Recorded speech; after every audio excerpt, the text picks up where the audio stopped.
Oke, salam semuanya anak-anakku kelas 12 dimanapun kalian berada. Bertemu lagi kita dalam perjalanan agama Kristen pada kesempatan hari ini. Mari kita berdoa.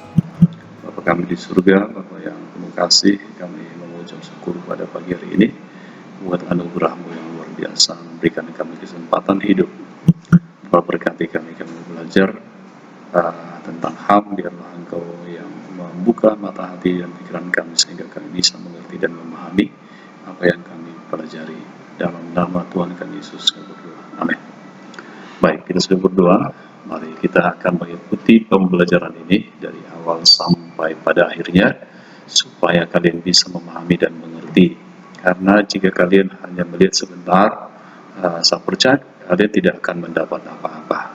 Oleh karena itu, ikuti dengan baik, cermati, simak, kerjakan tugas-tugas yang akan saya berikan nanti. Baik, ini adalah video pembelajaran yang keempat, pertemuan keempat SMA SMK Widya Manggala, ya, bulan Agustus minggu kedua tahun 2020. Baik, pada saat ini kita akan berbicara tentang, kita awali dari kesaksian Alkitab tentang manusia, ya. Nah, ini adalah gambar bagaimana Tuhan menciptakan manusia dari debu tanah dan membentuknya, lalu memberikan napas melalui lubang hidungnya dan jadilah dia menjadi manusia, dan Tuhan memberikan nama kepadanya yaitu Adam. Dan kemudian nanti kita tahu berikutnya ketika Adam ditempatkan di Taman Eden, lalu Tuhan melihat bahwa manusia tidak baik seorang diri, lalu Tuhan membuat Adam tertidur, ya kan? Lalu menjadikan seorang perempuan dari tulang rusuk daripada Adam, dan kemudian Tuhan bilang inilah tulang, dan Tuhan menciptakan seorang perempuan dan dinamakanlah Hawa. Lalu Tuhan memberkati mereka menjadi sebuah keluarga. Itulah keluarga pertama. Itu kelas 11 ya kita pelajari, ya. Nah, dan demikianlah menjadi sebuah keluarga. Mereka diberi mandat kuasa untuk menguasai seluruh taman itu. Nah, bagaimana penciptaan manusia? Kitab Kejadian pasal 1 ayat 26 sampai 35 menulis tentang penciptaan manusia sebagai makhluk bermartabat. Ya kan? Tadi saya sudah jelaskan itu dapat kita baca di dalam Kejadian pasal 2, dan di dalam pasal 3 nanti itu bagaimana Adam dan Hawa jatuh ke dalam dosa. Penciptaan manusia sebagai makhluk bermartabat, ya. Manusia diciptakan segambar dan serupa dengan Allah, atau yang disebut dengan imago Dei. Artinya apa?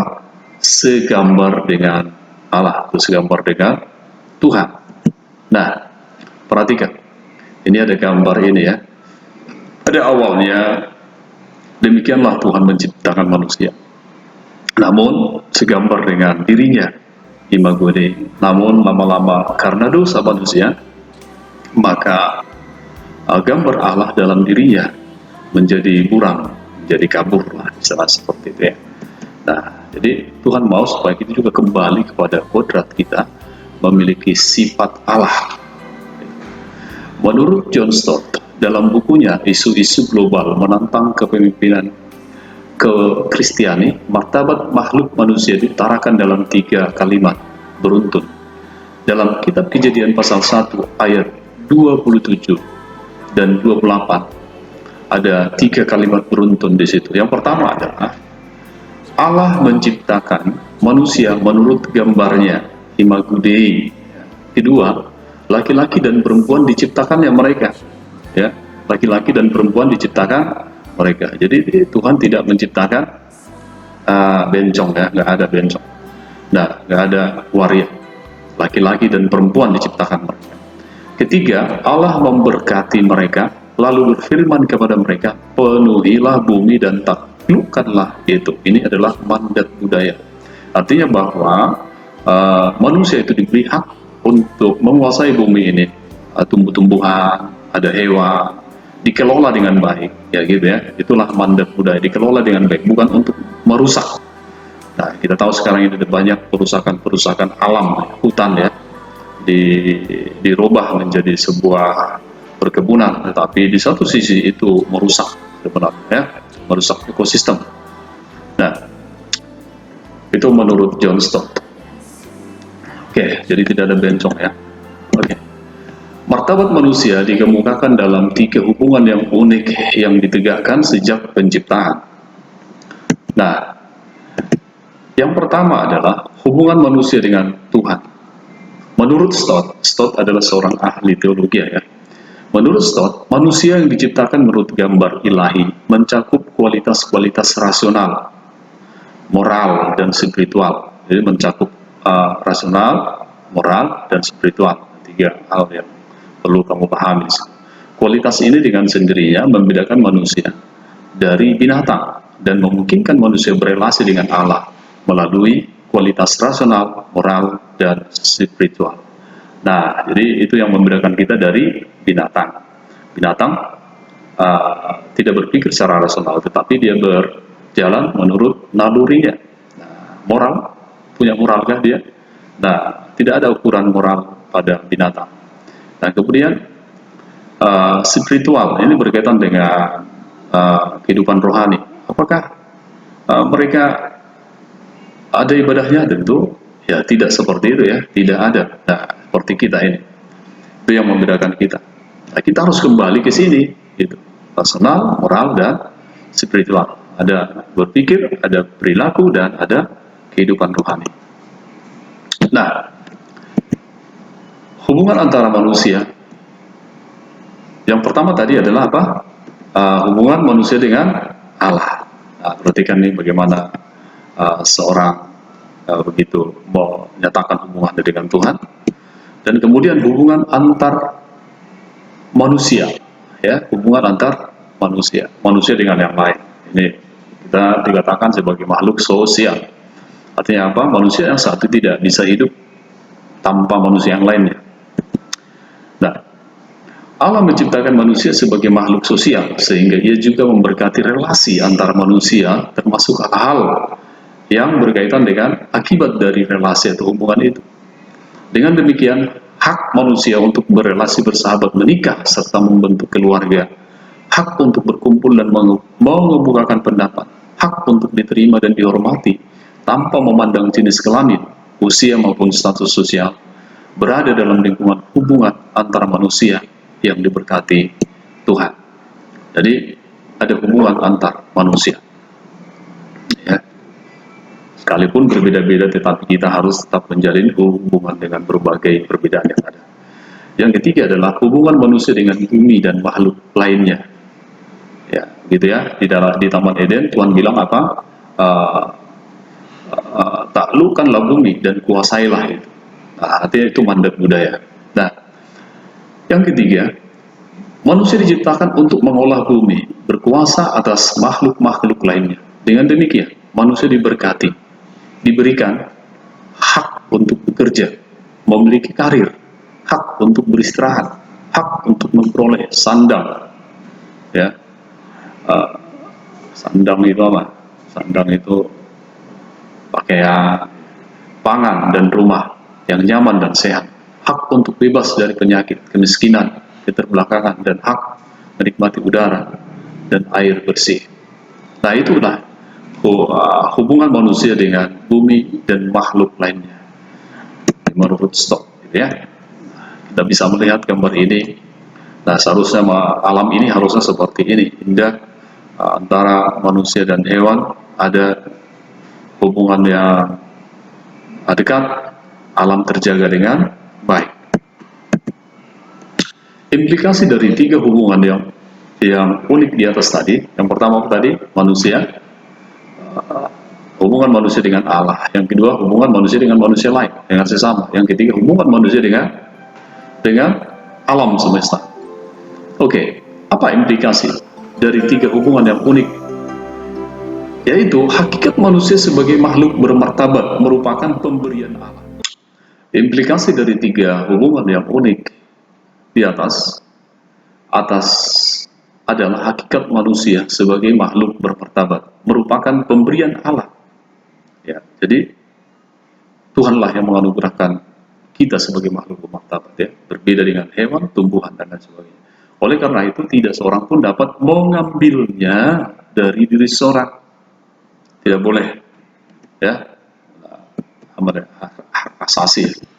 Nah, perhatikan, apa itu makhluk bermartabat? Martabat di dalam Kamus Besar Bahasa Indonesia adalah tingkat atau harkat kemanusiaan, harga diri. Jadi, ingat bahwa manusia memiliki tingkat kemanusiaan yang lebih tinggi, harkat yang lebih tinggi dari yang lainnya.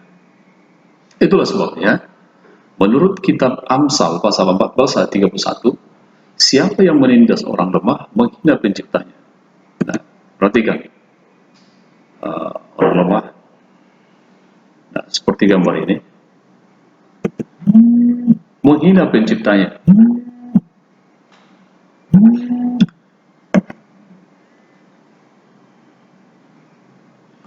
Ya, oleh karena itu kita harus mengasihi, harus menjalin hubungan dengan sesama, karena siapapun dia, yang namanya manusia adalah manusia ciptaan Allah dan sebagai makhluk yang bermartabat, yang lebih tinggi derajatnya daripada binatang dan ciptaan lainnya. Nah, oleh karena itu jika ada yang menindas, maka menghina ciptaan Tuhan, maka tempatnya adalah bukan surga, tapi neraka. Pelanggaran tersebut, pelanggaran terhadap hak asasi manusia merupakan penghinaan terhadap ciptaannya. Nah, ini beberapa kasus-kasus pelanggaran HAM, ada pembunuhan, ada pemerkosaan, ada pembulian. Nah, ini mewakili dari penghinaan terhadap ciptaan. Dalam Alkitab Perjanjian Lama, banyak raja yang jatuh karena menerima hukuman Allah akibat mereka berlaku semena-mena terhadap rakyatnya.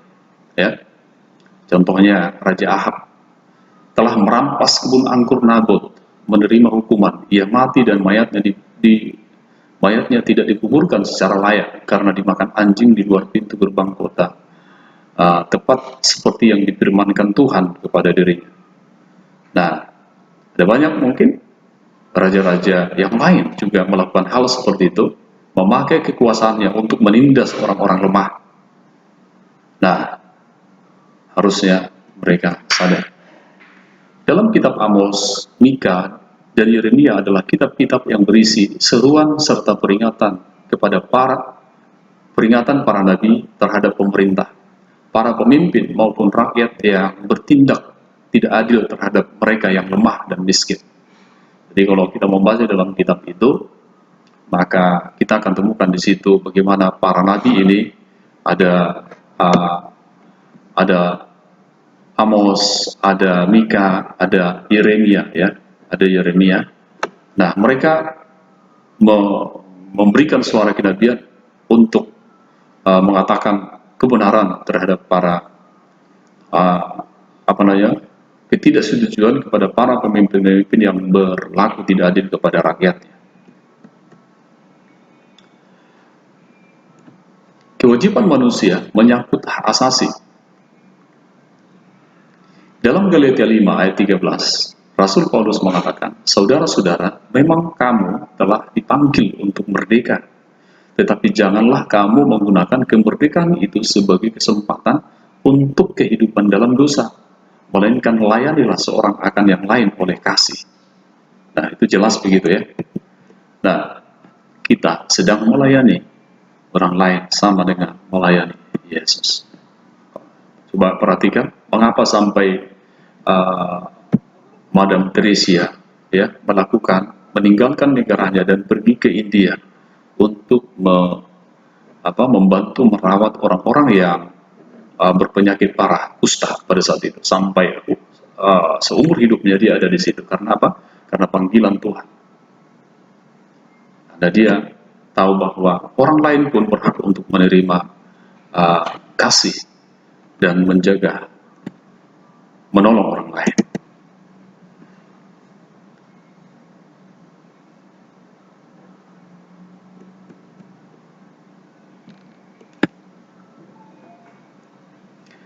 Tanggung jawab seorang remaja Kristen di bidang hak asasi manusia. Apa?